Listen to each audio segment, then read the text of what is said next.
So yeah, good afternoon, Miss Hilda. Thank you for taking the time with us to speak today. For this session, my name is Sevinch, and I will be one of the interviewers. Joining me are Honoyim and Dinora, who will ask follow-up questions later. Today, we are excited to learn about Teach for Malaysia and its mission to improve educational equity and empower students from unprivileged backgrounds. Once again, thank you for being here with us. To start, I would like to ask what inspired Teach for Malaysia to focus on improving education for unprivileged children? Yeah. Okay. So hi everyone. Really nice to meet you, and thanks for having me. I'll do just a quick introduction. So I'm Hilda. I'm actually the alumni impact manager working at Teach for Malaysia. But I was also a fellow back in 2019 to 2020. So I did the fellowship as the program that Teach for Malaysia does. And so I'll be coming in from that point of view, if that's okay, and hopefully able to also share a bit more about the fellowship experience and what we do, right? So what inspired Teach for Malaysia to start? It started in 2010 by two co-founders. There's Zamir and there is Kieran. And I think it was really on the core belief that, no child's future should be determined because of the circumstances that you're in, right? So we believe in closing the gap or reducing inequities that we see within the education system, right? And I think that's really the core foundation. There is an international body, Teach for All, if you have heard this, where the idea first started in Teach for America by Wendy Cobb. And the belief is that, like, if we're looking at the education system, right, and we want to improve it, right, what if we take some of the best and the brightest talents and let's put them into schools, right? Let's train them to be the leaders that the children would need in the classrooms, right? And so that idea then expanded across so many countries. I think now we are up to 70 countries, 70 teach fors, and Malaysia was one of the first few that started in Southeast Asia. And so I think that's really how it started, and I think this is our 15th year running already, 15 and 16. Yeah, going there. Okay, very understandable. So my second question is: are university students allowed to volunteer with Teach for Malaysia? Yeah. Definitely yes. So there are a few programs, but I would say that this programs I think is up to this year. I can't say for next year, but the first program would be the ERTI program, ERTI, and basically, what we do is we get volunteers to go into PPR communities and tutor the kids there, right? And in I think at the moment we serve 4 different PPR communities, and so it's an open call for volunteers, right? If you can commit, I think it's 10 weeks, okay, 10 of your weekends, and you can come there and tutor them, then highly recommended that you try that out, because that's like really getting a snapshot of what it's like to be in a fellowship, right? I think the second way that you can get involved if you're a university student is if you volunteer or you sign up to be a campus leader. So I'm not too sure if you all have heard of campus leaders, but what they do is they're basically TFM's ambassadors in universities, right? We want people who are fresh grads, after they're coming out, if they're figuring out what to do, this is really a good pathway for them to build their leadership skills, right? So campus leaders, you vouch and you do those campaigns within your universities. You can also set up sessions to educate, your course mates and all about like the work that TFM does, but what's the larger picture so at hand, right? What's the work that needs to be done in education? So I think that's the second way. Third, if you have time within your SEM break, there are a lot of internship opportunities. And I started off as an intern as well back in 2018. And I would say the intern group is a very vibrant group, right? You don't do your normal, you don't photostat stuff or be taking coffee and things like that. You do real work, right? As real as like what the manager would do. So I would say it's a really good training ground for any university student who's like looking to do something meaningful within your break. Okay, very informative. And my last question is: how is Teach for Malaysia different from other education NGOs in Malaysia? Yeah. Um, how are we different? So I wouldn't say, I mean, I don't think there's a lot of difference, but I think where I would see it differently is that a lot of nonprofits are very focused on the service, right? You are there to sort of like close the gap or bring a program. So if kids can read, then you bring a literacy program, right? If they are struggling with not having enough food, then there's a food bank, right? And you go there, right? Whereas I think Teach for Malaysia, the mission is very different because it's on developing leaders, right? So essentially what they're trying to say is that, like, hey, what we are focusing on is building leaders within individuals and hoping that they will then be the change makers that we need, right? So this is not the end, but this is a long-term strategy. If I were to take all of you right now and I were to put you into schools for 2 years, okay, and really show you, hey, what is happening in schools, right? This is the current reality, and what can you do about it? And really coach and support you through that 2 years. Coming out of it is very hard to say that it won't change your life, it won't change your experience, because you literally lived in the shoes of a teacher, right, for 2 years.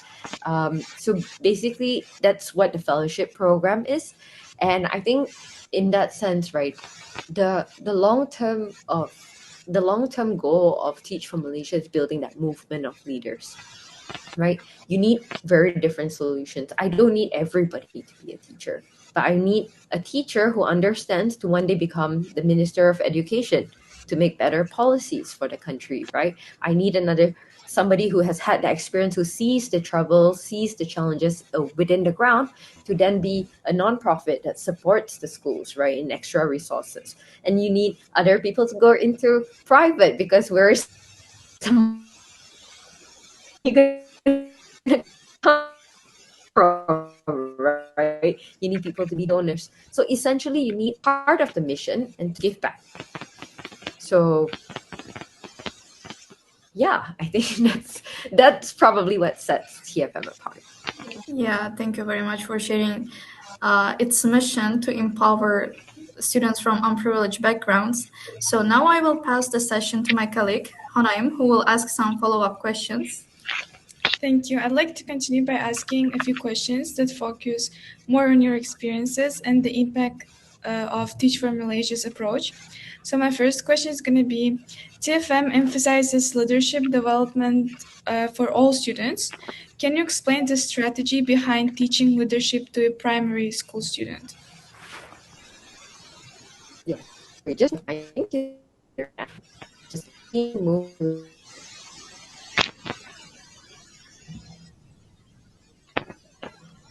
There's some connectivity problem, I think.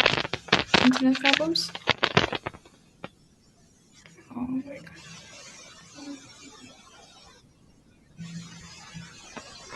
Is it our internet that's not working? I think it's mine. Oh. Can y'all hear me now? Yes, This is better. Should I repeat the question? Okay. Yes, please. Yes. Okay. So sorry. Sorry. TFM emphasizes leadership development for all students. Can you explain the strategy behind teaching leadership to a primary school student? Yeah.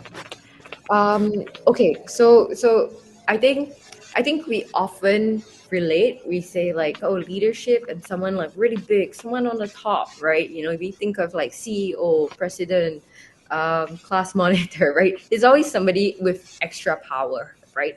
And I think that is the first mindset that we probably have to change, right? That leadership can be for anyone and everyone, right? But obviously, then with kids, we're not training them to be a CEO at the moment, right? We're not training them to hold power and things like that. So what does leadership look like for kids, right? It looks like agency, right? So the belief that I can do something, and I believe in myself, and I own that responsibility to act and to make my own actions, and to know that there are consequences with my actions, right? And essentially for kids, what can that look like, right? That can look like taking ownership over my learning, my homework, right? That could be leading in a small group, or leading my friend, helping my friend, right? And basically, I think that it's not a fixed thing. Like leadership is always progressive, right? It really it's really something that I think that we all have very different perceptions on. But essentially, for a child, you're just really teaching them to believe in themselves, right? So I think that that is very important, because when kids, by the time they reach 12 years old, right? That's when all your self-consciousness starts to set in already, right? That's when you're going like, hey, this is my identity now, right? You've already absorbed so much about what the world is telling you, right? And you kind of like form that for yourself, and that's harder to break, right? So I taught secondary school kids, and already they were coming in with such diverse personalities and all, and it was them. It was who they chose to be already, right? So if you work with a kid, who is in a sense still open, still new to all of these ideas, and you keep reminding them like, hey, like, you are someone, you can do it, right? We believe in you and stuff like that. Imagine how that changes for a kid, right? They start to believe in themselves, and it carries on as they grow up, right? So I think that's really like how we see leadership, even at a primary school level. Yeah. Thank you for this beautiful answer. The second question is, many people think the fellowship is just about teaching, but it involves a lot of unseen work. What is the most challenging part of the role that people don't see on social media? So we're talking about a fellowship specifically, right? Not just as a teaching, as a teacher's role. So fellows who go through this, right? One, I think that you are adapting to a new environment. So not necessarily you're placed in a community that you are well versed with, right? So we have fellows who are being now placed in Orang Asli schools in Perak, right? We have fellows who are also uprooting their lives, going all the way to Sarawak. And so very different communities, very different ways of living, right? And I think that itself already, one, is something that you would have to adapt to as you're starting off this journey and going into the community. I think two is that besides teaching, the fellows also go through quite a lot of training with the organization. They have check-ins, they have lesson observations, they have coaches coming in to give them feedback, and it's really a lot, right? It's a lot on top of your usual day-to-day tasks, right? And I always used to say this, right? I feel like a teacher's job doesn't end when you check out, when you get out of the office, right? When you reach home, you're still thinking about like school. The next day, you're thinking about what lesson to plan. You're thinking about that kid who did something today, and then you have to talk to him tomorrow. You're thinking about the books that you have to mark. You're thinking, your mind is just going and going and going.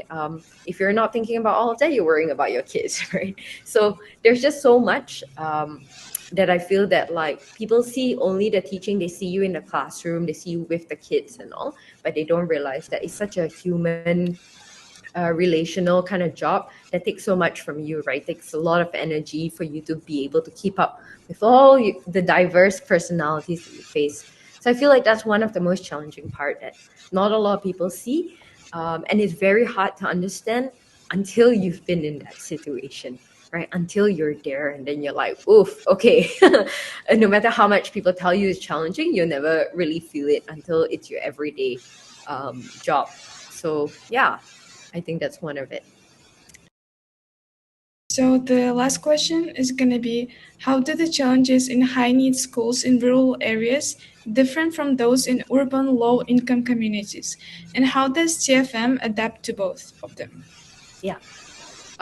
So fellows are placed in both communities at the moment. So we do have very rural schools that are in very rural areas, and then we also have schools like Klang, for example, right? I was placed in KL, and I took an MRT to school, right? And people used to ask me, they say, "Is that a high need school?"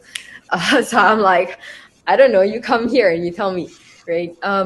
The challenges are very different. I think when it comes to a rural school, the main challenge is always access, right? Because they're so isolated, whether they are placed very far in, and it takes a lot of time and all sorts of modes of transport to get to them, or really they don't have the internet access, they don't have a lot